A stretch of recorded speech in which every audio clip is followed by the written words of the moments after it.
السلام علیکم ورحمۃ اللہ وبرکاتہ۔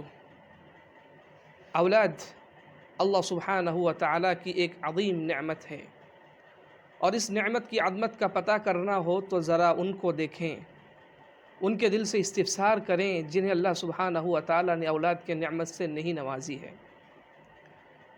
یہ اولاد حقیقی معنی میں انسان کے ہاتھ میں امانت ہوتی ہے، جس میں اونچ نیچ خیانت مانی جاتی ہے۔ ان کی تعلیم و تربیت کی پوری ذمہ داری والدین کے کندھوں پر ہوتی ہے، اور اس ذمہ داری کو ہمارے سلف صالحین بڑے حسن و خوبی کے ساتھ انجام دیا کرتے تھے، کیونکہ انہیں اس ذمہ داری کا احساس تھا۔ اسی لیے اپنے بچوں کو کتاب و سنت کی تعلیم سے آراستہ و پیراستہ کرنے کے لیے، ان کی تزکیہ و تصفیہ کے لیے ہر طرح کی قربانی دینے کے لیے وہ تیار ہو جاتے تھے۔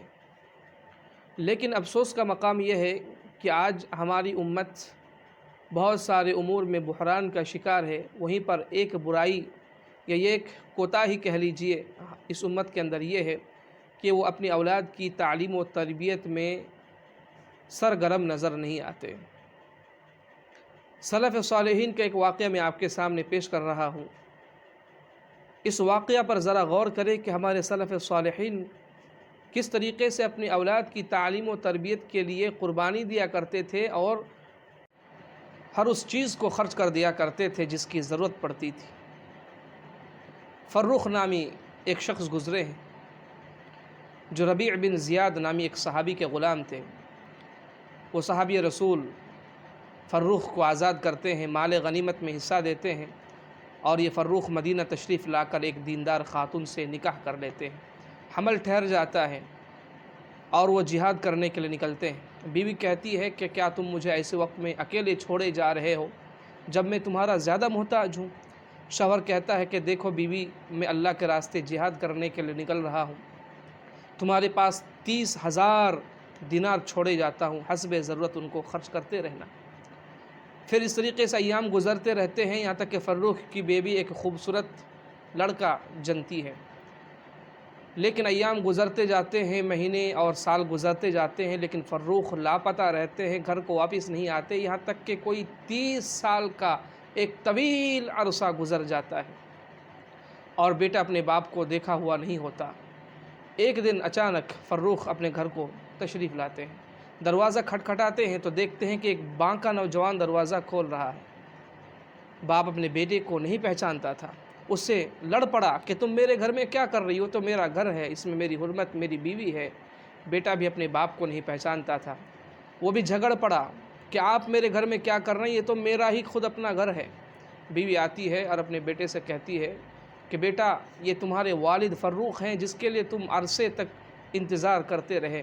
یہ سننا تھا کہ بیٹا اپنے والد سے معانقہ کرتے ہیں، ان کا ہاتھ چومتے ہیں، اور فروخ اپنے بیوی کے پاس جا کر کہتا ہے کہ میری پیاری بیوی، بتاؤ کہ میں نے تمہارے پاس جو 30,000 دینار چھوڑے تھے اس کو تم نے کہاں پر خرچ کیا؟ یا تمہارے پاس محفوظ ہے تو اسے مجھے میرے پاس لوٹا دو۔ ان کی بیوی کہتی ہے کہ میں نے اس پیسے کو، اس 30,000 دینار کو اس کے اصلی حقدار کے پاس رکھا ہوں۔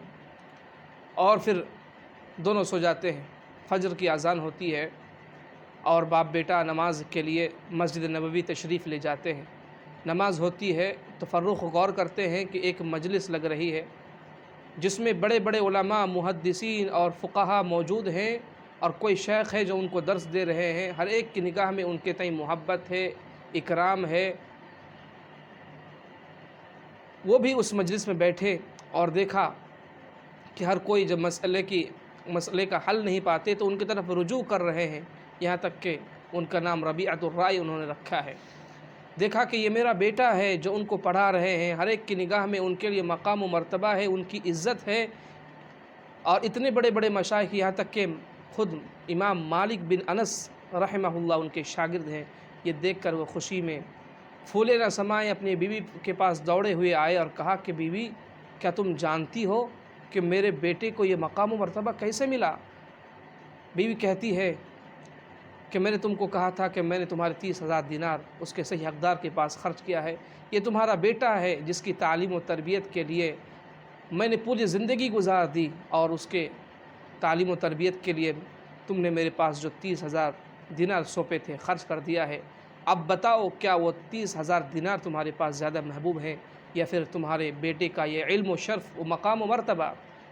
یہ والد کا جواب دیکھیے، وہ کہتے ہیں کہ خدا را، اللہ کی قسم ہے، دنیا کی ساری مال و دولت سے بھی بڑھ کر میرے پاس یہ زیادہ محبوب ہے کہ میرے بیٹے اس قدر علم والا ہو جائے، اس قدر شرف والا ہو جائے۔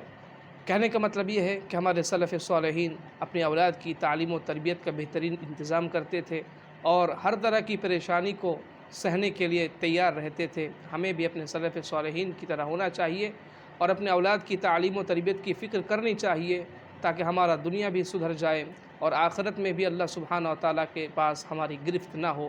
یاد رکھیں، ہماری اولاد جس طرح سے اللہ تعالیٰ کی نعمت ہے ویسے ہی ہماری اولاد فتنہ بھی ہے۔ انما اموالکم و اولادکم فتنہ، ہماری مال و دولت اور ہماری اولاد ہمارے لیے فتنہ ہے۔ اگر ہم ان کی تعلیم و تربیت کا صحیح انتظام نہیں کریں گے، قرآن و سنت کی تعلیم سے ان کو آراستہ و پیراستہ نہیں کریں گے تو رب العالمین کے پاس ہماری گرفت ہو جائے گی۔ اللہ سبحانہ و تعالی ہم تمام لوگوں کو اس کے بتلائے ہوئے طریقے پر چلنے کی توفیق عطا فرمائے۔ آمین۔ وآخر دعوانا ان الحمد للہ رب العالمین۔